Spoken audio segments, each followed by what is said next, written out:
Second property है quantization of charge.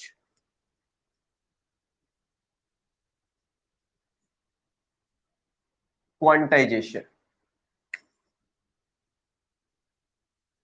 Number 2 quantization of charge.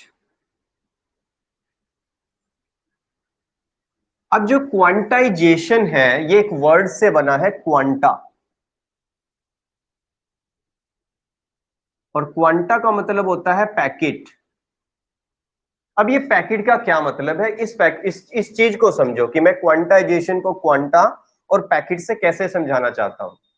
Suppose करो एक body a body है, एक बॉडी बी बॉडी है, ए भी न्यूट्रल है बी भी न्यूट्रल है। जब दोनों को रब किया, वन बाय वन में सबसे क्वेश्चन पूछूंगा, जब ए से बी में एक इलेक्ट्रॉन चला जाएगा, ए से बी में एक इलेक्ट्रॉन चला जाएगा, तो बताओ ए पे कितना चार्ज आएगा विनायक?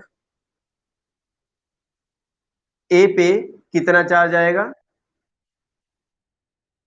अगर एक बॉडी ए बॉडी है, एक बॉडी बी बॉडी है, दोनों ही न्यूट्रल है, अगर एक से दूसरी में, ए से बी में एक इलेक्ट्रॉन चला गया तो ए पे कितना चार्ज आएगा? सिर्फ विनायक बताएगा ए पे कितना चार्ज आएगा।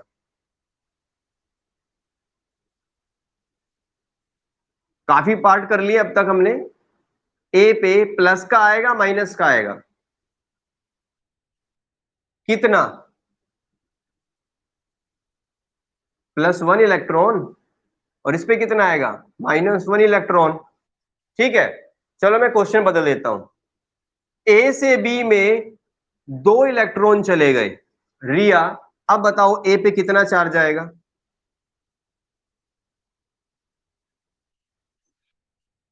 हाँ जी, +2 हो जाएगा, इस पे -2 हो जाएगा। क्लियर होगी बात? अगर मैं कहता हूं नहीं भाई 3 इलेक्ट्रॉन चले गए, प्राची बताओ अब ए पे कितना चार्ज आएगा? +3 और इस पे -3 आ जाएगा। ठीक है, मान लो मैं कहता हूं कि 4 इलेक्ट्रॉन चले गए हैं, 4 इलेक्ट्रॉन चले गए हैं, तो कितना चार्ज आ जाएगा? इस पे +4 का और इस पे -4 का। मुझे ये बता दो ये हो क्या रहा है? जितने इलेक्ट्रॉन्स ट्रांसफर हो रहे हैं बॉडी पे उतना ही चार्ज आ रहा है। तो क्या कभी आपने देखा है कहीं पर मैंने ऐसे बनाया है कि आधा चार्ज चला गया? E/2। E/2 पैकेट वर्ड का मतलब यही है, जब इलेक्ट्रॉन ट्रांसफर होंगे पैकेट बनाकर जाएंगे। किसी भी चीज का जो पैकेट होता है, पैकेट आप किसी भी चीज की बात करो, बिस्किट का पैकेट, किसी भी चीज का, तो उसमें क्वांटिटी 10 होगी, 12 होगी, 15 होगी, 9 होगी, 8 होगी। कभी ऐसी क्वांटिटी देखी है 9.5 का पैकेट बनाया हुआ है, 12.5 इसका पैकेट बनाया हुआ है? ऐसा नहीं होता। जब पैकेट बनता है तो कंप्लीट इंटीजर का बनता है, नंबर्स का बनता है, आधे का कोई रोल नहीं होता। तो इसलिए इसको क्वांटाइजेशन बोला गया है। और साथ साथ ये हमने समझा कि जितने बॉडी से इलेक्ट्रॉन ट्रांसफर हुए, जितने इलेक्ट्रॉन ट्रांसफर हुए बॉडी पे उतना ही चार्ज आ गया, उतना मल्टीपल ऑफ चार्ज आ गया। मतलब कि किसी भी बॉडी पे जो चार्ज आया, सपोज वो क्यू आया, it is always integral multiple of charge on an electron. मतलब सबके साथ ई तो जरूर आया था, जिसके पास चार्जेस आए थे, मतलब इलेक्ट्रॉन्स आए थे, वो तो नेगेटिव हो गया, और जहां से आए हैं वहां पॉजिटिव। मतलब ये पॉजिटिव भी हो सकता है, नेगेटिव भी हो सकता है। तो जिस भी बॉडी के ऊपर चार्ज आता है वो डिपेंड करता है कितने इलेक्ट्रॉन ट्रांसफर होते हैं। और इलेक्ट्रॉन कभी फ्रैक्शन में ट्रांसफर नहीं होते हैं, वो हमेशा पैकेट में चलते हैं, और इंटीग्रल मल्टीपल होते हैं, इंटीजर के बराबर होते हैं। बताओ ये बात क्लियर हुई विनायक के? जैसे ही आप एक रखोगे तो इसके ऊपर 1e का चार्ज आ जाएगा, जो पहले किया था आपने। जैसे ही यहां पर 2 इलेक्ट्रॉन ट्रांसफर करोगे, 2 लिखोगे तो यहाँ +2 और -2 का चार्ज आ जाएगा। जैसे ही 3 लिखोगे तो +3 -3 का चार्ज आ जाएगा। बताओ ये लॉजिक क्लियर हुआ रिया? इसी को बोलते हैं quantisation of charge. That is called the quantisation of charge, where जहां पर n क्या है? इंटीजर, 1 2 3 एंड सो ऑन, और E कितना है? 1.6 10 की पावर -19 कूलम। इसे इलेक्ट्रॉनिक चार्ज बोलते हैं, चार्ज ऑन इलेक्ट्रॉन। इलेक्ट्रॉन का चार्ज जरूर बोला, मैंने निशान नहीं लगाया। अगर यहां बॉडी पर इलेक्ट्रॉन्स आए हैं तो मैं माइनस यूज कर लूंगा, और यहां से गए हैं तो मैं प्लस यूज कर लूंगा, और डिपेंड करता है इलेक्ट्रॉन आए हैं या वहां से गए हैं। अंजलि बता दो, क्लियर है? तो डेफिनेशन करो, क्वांटाइजेशन ऑफ चार्ज क्या है? लिखो, चार्ज ऑन एनी बॉडी और पार्टिकल, बॉडी बड़ी भी हो सकती है, छोटा पार्टिकल भी हो सकता है। चार्ज ऑन एनी बॉडी और particle is always some integral multiple of charge on an electron, bracket में लिख दिया e, that is q equal plus minus n e, that is called quantisation of charge. Cause क्या है, क्यों body पे इतना ही charge आता है, क्यों एन इंटीजर के उसमें ही चार्ज आता है? क्योंकि हम इलेक्ट्रॉन को तोड़ नहीं सकते, इलेक्ट्रॉन के फ्रैक्शन नहीं हो सकते, इसीलिए जब इलेक्ट्रॉन जाएगा वो इंटीग्रल मल्टीपल में जाएगा, इसलिए बॉडी पे उतना चार्ज आता है। अगर वो कई फ्रैक्शन में जा पाता तो बॉडी पे चार्ज फ्रैक्शन में आ जाता, बट अभी तक ऐसा कुछ पॉसिबल नहीं है। बट डिस्कवरी हो चुकी है कि चार्ज को तोड़ा जा सकता है, उन्हें क्वार्क्स बोलते हैं। लिखो, only integral multiple of charge can be transferred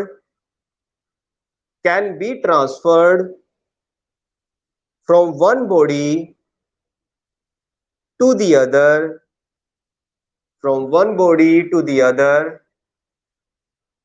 on rubbing।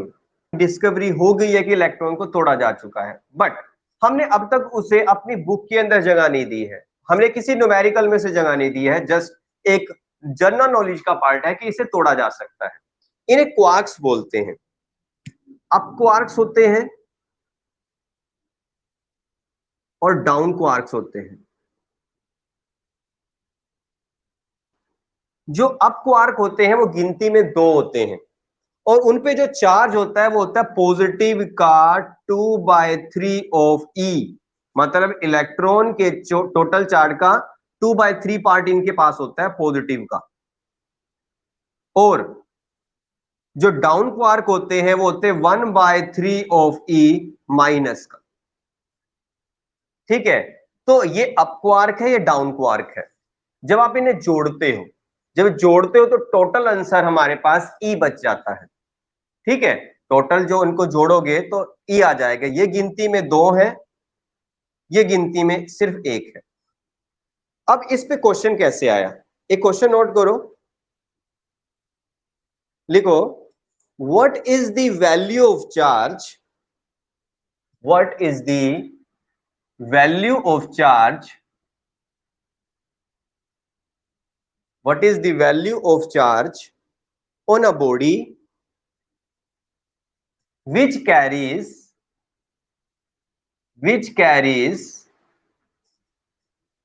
20 excess electrons, which carry 20 excess electrons, which carry 20 excess electron। कहता है बॉडी पे चार्ज कितना है, अगर उसके पास 20 इलेक्ट्रॉन ज्यादा है, एक्सेस में है, तो कैसे निकालोगे इस बॉडी का चार्ज? आपको यह पता है जो इलेक्ट्रॉन का चार्ज होता है वो 1.6 इंटू 10⁻⁻19 कूलम होता है। ठीक है, तो आपने अभी क्वांटाइजेशन पढ़ा है प्रॉपर्टी के अंदर, Q is equal to plus minus N E होता है, क्योंकि बॉडी के पास एक्स्ट्रा चार्ज आए हैं। जब एक्स्ट्रा चार्ज आएंगे तो बताओगे रिया, जब बॉडी पे चार्ज आएंगे नेगेटिव के इलेक्ट्रॉन्स पे, नेगेटिव का चार्ज आएगा या पॉजिटिव का चार्ज आएगा? अगर बॉडी पे इलेक्ट्रॉन्स आ जाते हैं तो उस पे पॉजिटिव का चार्ज आएगा या नेगेटिव का चार्ज आएगा? अंजलि,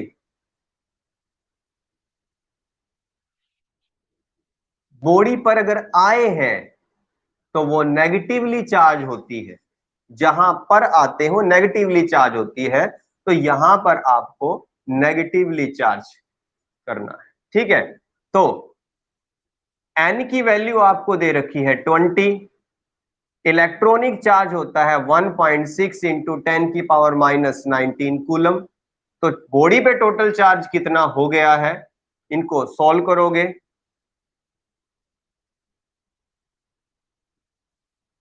ठीक है, इसको एडजस्ट कर सकते हो, 3.2 10⁻⁻18 कूलम। ये बॉडी के ऊपर चार्ज आ गया है। This is the concept negative का। ठीक है, समझ आया? फटाफट नोट कर लो।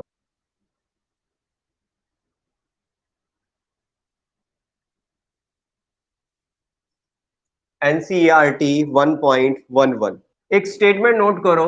क्वेश्चन एनसीईआरटी का है, 1.11 है, तो नोट करो। A polythene piece, a polythene piece rubbed with wool, polythene piece rubbed with wool, wool के साथ पॉलीथीन को रब किया गया है। ठीक है, वूल के साथ पॉलीथीन को रब किया गया। अंजलि, वूल के साथ पॉलीथीन को अगर रब करोगे तो वूल पे कौन सा चार्ज आएगा, पॉलीथीन पे कौन सा चार्ज आएगा? ट्राइबोइलेक्ट्रिक सीरीज में सिखाया था। वूल किधर आता है, पहले या बाद में? हाँ जी, ठीक है, इस पे पॉजिटिव आएगा, इस पे नेगेटिव आएगा, हमने पहले ही सीख लिया।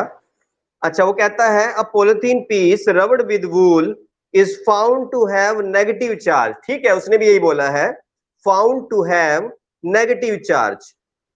लिख लिया, found to have negative charge of, of, आपको सिंपल लैंग्वेज में लिखते रहना है, of 3.2 into 10⁻⁻7 coulomb, full stop.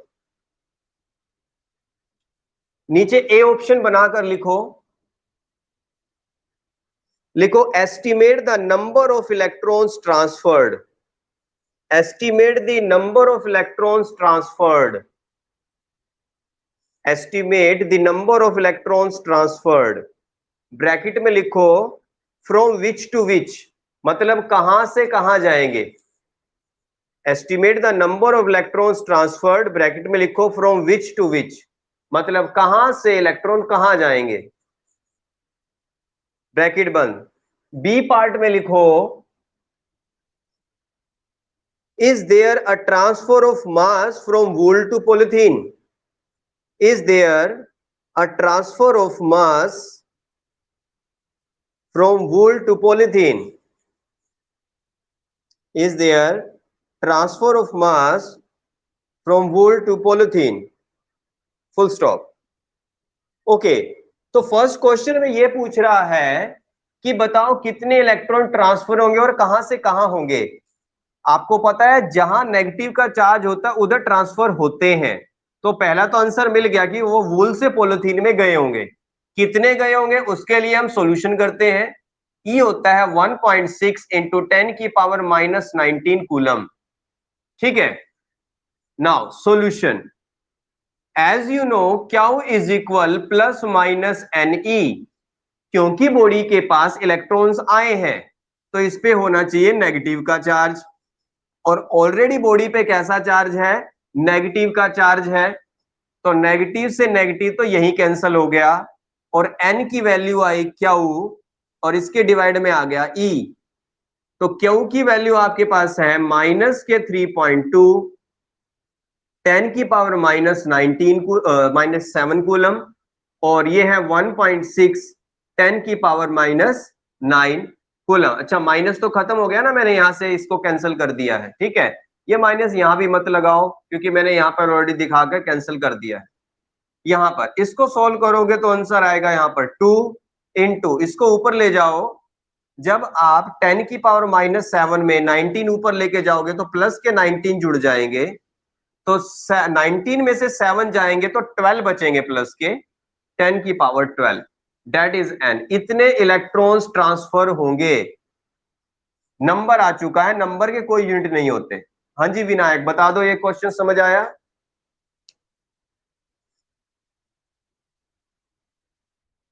Okay फटाफट नोट कर लो।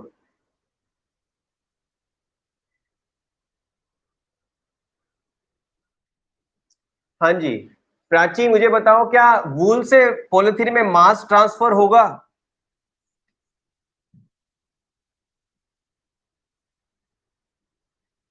वूल से पॉलिथीन में मास ट्रांसफर होगा प्राची? क्यों? एक इलेक्ट्रॉन का मास नहीं होता 1.9.110 की पावर -31 किलोग्राम। जब इतने सारे इलेक्ट्रॉन्स जाएंगे तो वो अपना मास लेकर जाएंगे। सुपर की पॉइंट नंबर 2 कल लिखवाया था कि yes there is change in mass, mass में चेंज आता है। तो कितना चेंज आएगा? पहले तो आंसर आएगा यस, कितना?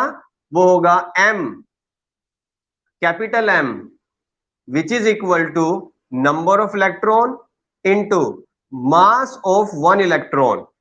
तो कितने इलेक्ट्रॉन्स हैं? 2 इंटू 10 की पावर 12 और एक का मास है 9.1 10 की पावर -31 किलोग्राम। तो इनको सोल्व करोगे आपका आंसर आ जाएगा, वो आ जाएगा 2 18.2 इंटू 10 की पावर, यहां इसको सोल्व करोगे तो आपका एग्जैक्ट आंसर आ रहा है, यहां बचेंगे 19 इंटू 10 डिवाइड बाय 10 करोगे तो यहां आ जाएगा, हाँ जी 1.8, यहां लिख रहा हूं 1.82 इंटू 10 की पावर -18 किलोग्राम। ये आपका आंसर आएगा इसको सोल्व करके।